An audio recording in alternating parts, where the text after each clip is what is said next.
à l'ancienne, ça marchait mieux, parce que les gosses étaient habitués à la dure. Et je rajouterais une chose, les hommes ont plus d'ego que les femmes.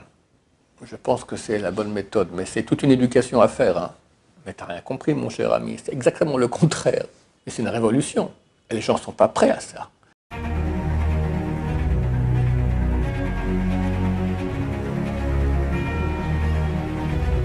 Ce jour est dédié par un généreux donateur pour la Géoula Shlema, la rédemption parfaite, imminente, et que cesse au plus vite l'inhumain calvaire des otages dans la bande de Gaza. Le reste suivra dans le monde entier, Bezrat Hashem. Amen, on espère. Nous pensons que c'est très proche. Ce n'est pas le sujet qu'on va traiter. Tout de suite, la personne a posé sa question. Mais on attendait ma chère pour Hanouka. Il y a encore quelques heures et Hanouka est fini. Mais ça ne saurait tarder. Je pense que dès le 20 janvier, où Donald Trump va prendre ses fonctions de président des États-Unis, il y aura beaucoup de changements très positifs pour Am Israël. La valeur numérique de Donald Trump, c'est Mashiach Ben David. Alors, ça ne veut pas dire que le Mashiach Chas Shalom, ni son bras droit, mais il va aider. C'est clair qu'il va aider dans ce sens, je suis convaincu. Alors, la question de Shmuel. Comment est-ce qu'on peut régler ou gérer un conflit qu'il peut y avoir entre deux personnes ou entre moi et une autre personne? Qu'est-ce qu'il faut faire, qu'est-ce qu'il faudrait pas faire? La source des conflits, c'est deux égos qui se heurtent, qui sont confrontés. Chacun croit qu'il a raison. Chacun croit que l'autre ne le comprend pas ou lui a fait du mal. Et il lui en veut. Donc la source, en fait, la source de la bagarre, c'est l'ego. Donc la source de la non-bagarre, la paix, c'est écraser l'ego. Et c'est très difficile. C'est le problème de toute l'humanité, depuis tous les temps, et dernièrement encore plus. Parce qu'un temps encore, la vie était plus dure qu'aujourd'hui. On va dire, c'est pas qu'elle est plus dure aujourd'hui, mais de façon différente. Aujourd'hui, les gens sont très gâtés. Voilà, depuis qu'il est né, on lui donne tout ce qu'il faut, toutes sortes on satisfait toutes ses envies. Et on ne peut pas faire autrement d'ailleurs. Quelqu'un qui voudrait éduquer son fils comme à l'ancienne, le fils va partir en cacahuète, c'est fini. Mais un temps, à l'ancienne, ça marchait mieux. Parce que les gosses étaient habitués à la dure. Et quand dans la vie, ils se mariaient, et puis il y avait des problèmes avec, dans la majorité des bagarres, c'est dans le couple. Ou autre, d'accord, bagarre avec quelqu'un, ils savaient encaisser sans commencer à perdre les pédales et en vouloir à l'autre, etc., etc. Aujourd'hui, vu qu'on éduque les gens à tout recevoir, et encore plus que cela, on crée des nouveaux besoins, d'accord. Moi, ça va, ça fait pas mal de temps que je ne mange plus de glace.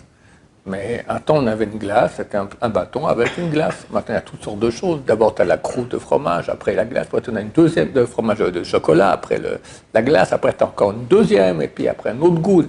Des trucs rien que pour rendre fou.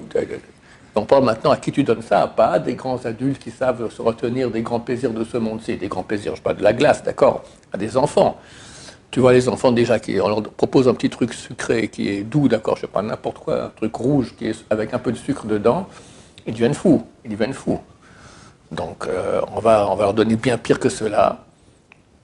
Et ils s'habituent donc à être super gâtés, à recevoir tout ce qu'il leur faut, et quand dans leur vie, tout à coup, c'est plus recevoir, mais c'est donner, et ça nécessite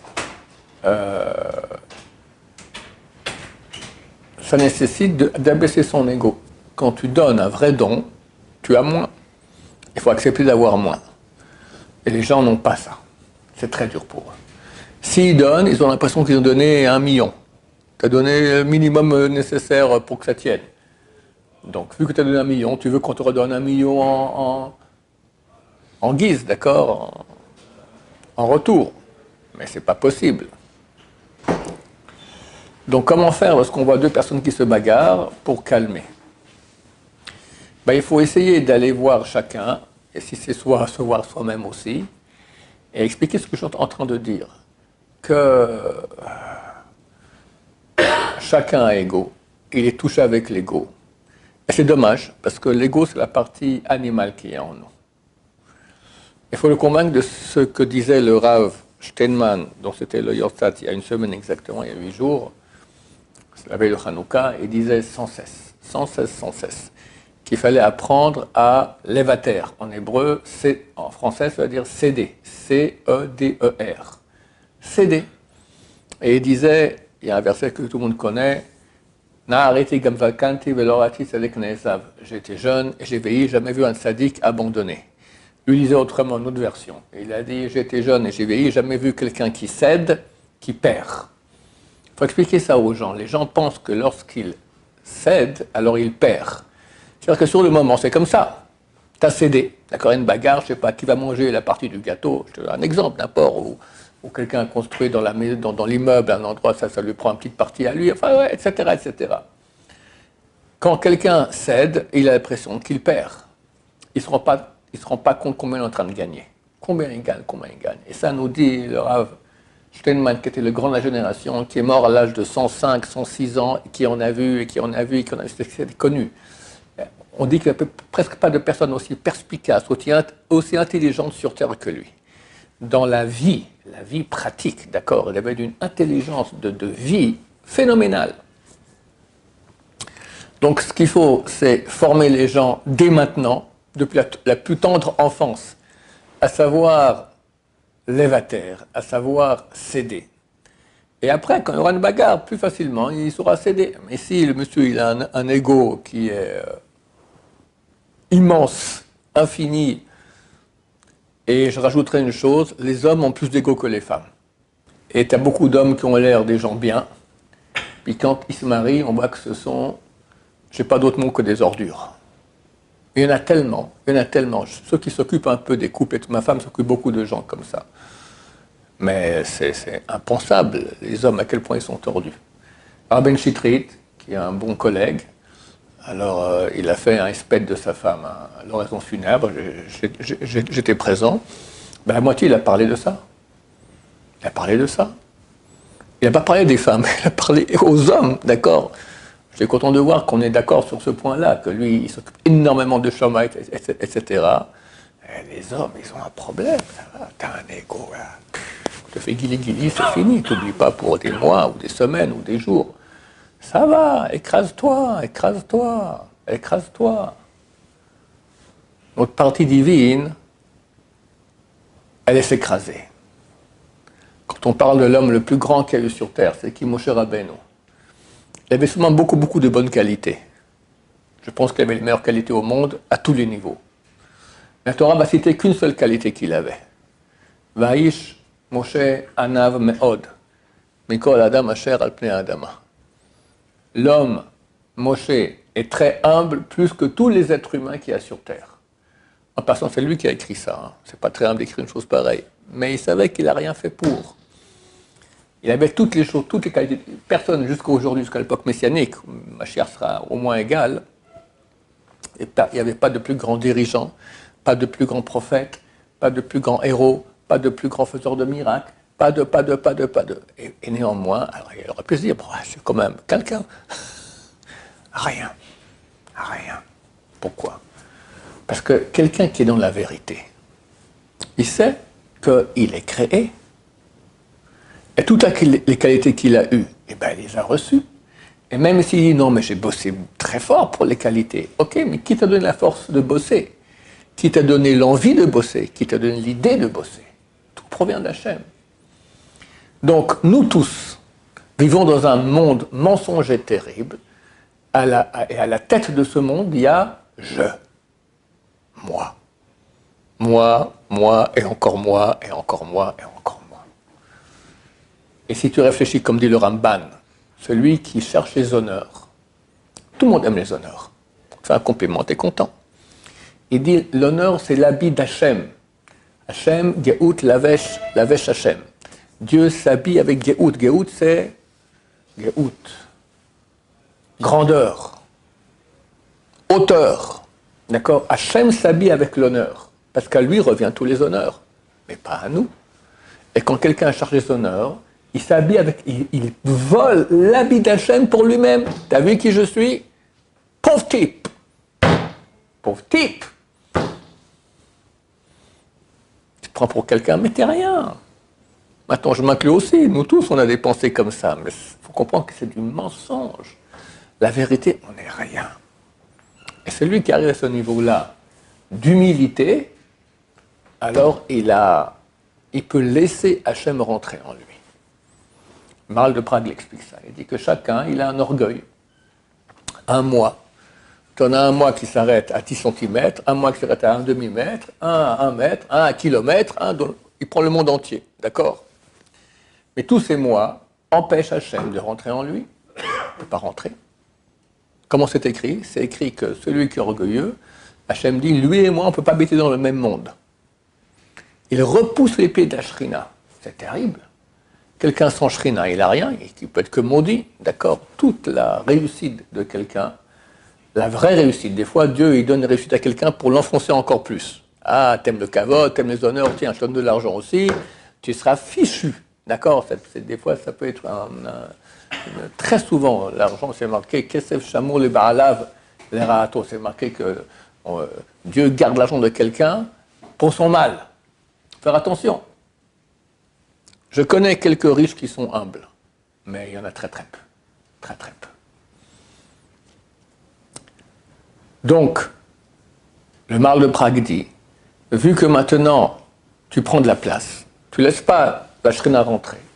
Alors c'est écrit que tu repousses les pieds de la Shrina. Et sans Shrina, il n'y a plus rien.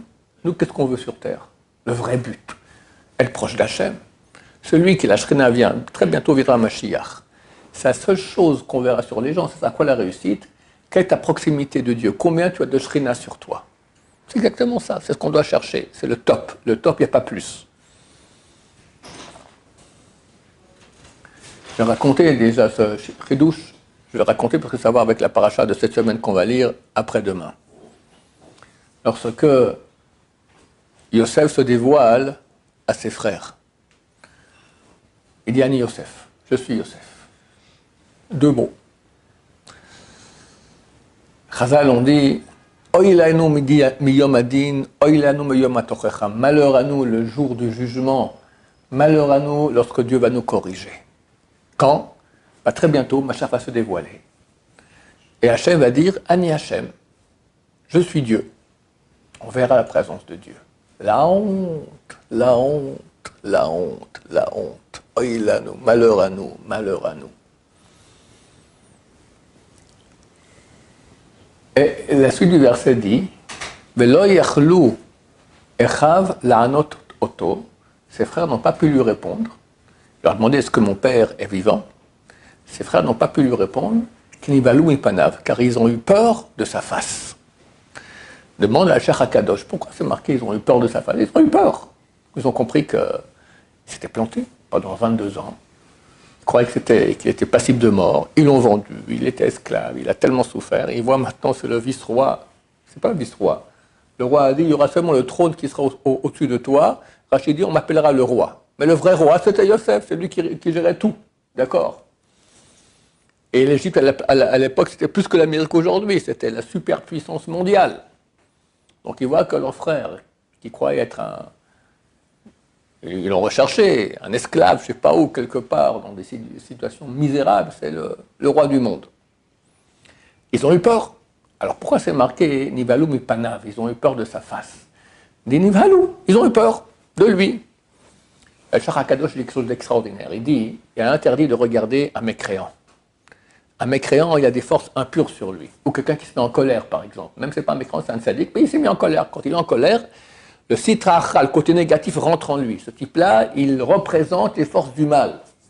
Maintenant, toi, tu le regardes, tu es impacté. Tu ne te rends pas compte, mais ton âme, elle est impactée.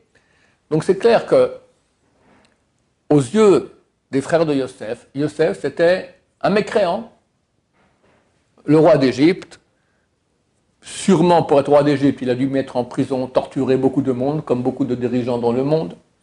Et en plus, à tous, Il est gentil, il leur vend du blé. À eux, il leur fait faire les 40 000. Va, monte là-bas, ramène ton fils, après ramène ton père, ramène machin. Vous avez pris la coupe. Enfin, tout est tout un tralala. C'est un rachat.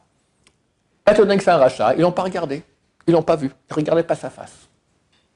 Raison supplémentaire pour dire pourquoi ils l'ont pas reconnu en tant que Yosef. Quand il leur a dit « je suis Yosef », ah, bah, c'est un juif, c'est un tzaddik, on va regarder. Ils ont regardé sa tête pour voir est-ce qu'il y a la shrina sur lui ou pas. Est-ce qu'elle a présent, après 22 ans, tout seul en Égypte, peut-être que c'est devenu un mafiosi, d'accord? Qu'est-ce que j'en sais moi? On va voir sur sa tête, le niveau des Shevatim, avec tous les erreurs qu'ils ont fait, c'est un niveau énorme. On rappelle leur mérite dans chaque Amida. Umvi Goel Livne, Venehem, c'est eux, c'est les Shevatim, c'est les 12 tribus, les 12 fils de Jacob. Ils avaient un niveau phénoménal, phénoménal. Donc ils veulent voir la tête de Yosef. Ils ont été terrorisés de sa face. Ils ont vu tellement de sainteté. La Shrina. La Shrina. C'est la raison aussi pour laquelle Yosef est descendu en Égypte pour amener la Shrina pour que Jacob puisse descendre. Il leur dit, dites maintenant à mon père, tout le kavod, tous les honneurs que j'ai ici, que je suis le roi d'Égypte et tous les honneurs qu'on me fait. Tu dis ça à Jacob, mais il pète un câble. Mon fils est président, on le prend en limousine, il a 2 motards devant, 2 motards derrière, c'est le président, c'est le chef de l'Amérique, c'est ça qu'il veut Yaakov Avinu, et la Torah, et la Kedusha, et la prière, la proximité de Dieu. Alors qu'est-ce qu'il a voulu leur dire? Allez dire à mon père que la Shrina est avec moi, et tout ce qui arrive aujourd'hui en Égypte, c'est grâce à moi. Ça veut dire, chaque nation, elle a un ministre, un ange, qui amène tout le flux à cette nation. Et Jacob ne voulait pas venir en Égypte et manger du pain qui provient de l'Égypte, du Sar, de l'ange d'Égypte. Il est trop dans la Kedusha.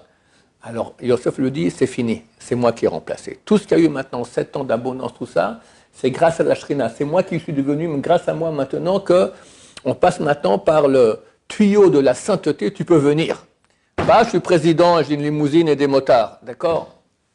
Donc, chers amis, la seule chose qui est importante, sa proximité de Dieu, c'est la Shrina. Quand quelqu'un il a un ego, la Shrina elle fuit. Alors tu vas expliquer ça à ces gens-là, tu leur fais écouter ce cours, ou tu répètes des choses comme ça. Comprends, quand tu gardes ton ego, c'est la partie animale que tu as en toi. Tu es petit, tu es minuscule, tu es nul. Sois grand. Sois grand, c'est s'écraser. S'écraser, céder. Là, tu laisses rentrer Dieu en toi, tu deviens énorme. Et jamais tu perdras à cause de ça. Tu as la promesse du plus grand de la génération. Jamais tu perdras. Et des fois, nous, on ne voit pas, mais allez savoir. Tu vois, j'ai cédé, ça ne m'est jamais revenu. Ouais, mais peut-être que tu as gagné que tu n'as pas une chimiothérapie, ou un divorce déchirant, ou un accident de voiture à 200 km à l'heure. Qu'est-ce qu'on sait aujourd'hui, nous? Tous les malheurs qu'on peut avoir et qui seront évités parce que la Gemara raconte ça dans le traité Rosh Hashanah, page 17. Rav Huna, si je me souviens bien, était agonisant. Agonisant. Alors je crois que Rabbi Yochanan est venu le voir, je ne sais plus les rabbins si c'est eux, je crois que c'est Rabbi Yochanan, il est venu le voir, il a dit, bon, ben, préparez-lui déjà le linceul là, il est en train de mourir. Et il a ressuscité, enfin, il n'est pas mort. Rabbi Yochanan avait super honte qu'il a dit qu'il allait mourir pour venir, du genre, prépare déjà le linceul, alors que le type, il est encore vivant. Un jour, ils se sont rencontrés, et Rabbi Yochanan lui a dit, t'as raison, je devais mourir. Mais quand je suis monté là-haut, Dieu, il a dit, ce type-là, il cède, il est humble, il s'écrase, donnez-lui encore de la vie. Comprenez ce qu'on peut gagner avec ça? Le vrai travail du juif, c'est être le plus humble possible. Humilité, ça veut dire que tu t'écrases. Maintenant, c'est vrai qu'il faut, des fois, tu as raison. Et tu ne peux pas accepter que l'autre dise c'est moi qui ai raison, parce qu'il a tort, il a vraiment tort. Mais ce n'est pas dans la bagarre que tu vas réussir à lui prouver cela. Écrase-toi pour le moment. Plus tard, qu'il y aura moins de nerfs, ce ne sera pas 2 égos qui seront en confrontation dans le couple. Il y a une bagarre. Quand la bagarre, ça ne sert à rien de répondre. C'est impossible. C'est impossible. Attends que ça se calme, 2-3 jours. Après, tu invites ta femme au resto ou quelque chose, tu lui offres un petit cadeau, et puis vous parlez de la chose de tête à tête. Elle n'est pas idiote, ta femme, tu t'es marié avec elle, d'accord? Donc on peut lui parler de tête à tête, sans l'estomac. L'estomac, c'est la partie animale qui est en nous, c'est le ego qui il a été touché, il ne peut pas supporter. Surtout que la femme, il est écrit qu'elle est plus sentimentale que l'homme. Donc pour elle, c'est beaucoup plus dur de gérer ses sentiments. Donc ça ne sert à rien. Ça sert à rien. Quand il y a l'ego qui est là, c'est la bagarre entre les égos, ça ne sert à rien de vouloir gérer le problème. Donc on s'écrase. Et après, s'il faut régler, on réglera, mais à l'amiable, sympathiquement. Voilà. Je pense que c'est la bonne méthode, mais c'est toute une éducation à faire. Hein. Dans le monde orthodoxe israélien, ça marche mieux. C'est des grandes familles. On éduque dans ce sens. On éduque les enfants à s'écraser, à donner à l'autre. Donc, j'ai vu qu'on est déjà beaucoup. Quand il y a un enfant unique, alors il est super gâté, 2 enfants aussi. D'accord. Mais quand on a 7, 8, 9, tu es obligé de donner la place à l'autre depuis que tu es petit, tu sais. Et puis ensuite, on t'éduque dans ce sens-là. Comprenez que je crois qu'il y a une seule société au monde dans laquelle on éduque les enfants à être bons, à être droits, à être justes, pas seulement à manger avec des couverts, un couteau et fourchette, et puis pas mettre les doigts dans le nez, d'accord? Elle est beaucoup plus, l'exigence de la Torah sur la personne, elle est énorme. On éduque les enfants dans ce sens-là. Donc normalement, et je précise normalement, parce qu'il y a beaucoup, hélas, de cas qui ne sont pas normaux, d'accord? Normalement, lorsque la personne arrive au mariage, elle a déjà un bagage énorme de savoir donner de soi-même pour l'autre. Voilà, Bezrat Hashem. Comme je connais quelqu'un qui m'avait dit avant le mariage, c'est une femme, elle a dit, j'ai trouvé le mari auquel je pourrais donner le plus possible, d'accord? Le mari qui correspond à ce que je pourrais donner le plus. Alors que la logique habituelle en Occident, c'est quoi le membre du couple, son mari ou sa femme, c'est celui duquel on pourra recevoir le plus. Quelqu'un, il a reçu de sa mère, il a reçu de sa jardinière d'enfants, il a reçu de sa copine. Après, quand il se marie, il dit, je vais être maintenant aux petits oignons. Ma femme va me faire mes 40 000 désirs. Mais tu n'as rien compris, mon cher ami, c'est exactement le contraire. Dès maintenant, terminé. C'est toi qui donnes. Mais c'est une révolution. Et les gens ne sont pas prêts à ça. D'où le nombre de couples presque infini qui part en cacahuète parce qu'ils ne sont pas capables de donner. Voilà. Donc c'est une éducation. Baruch Adonai, l'olam, amen va amen.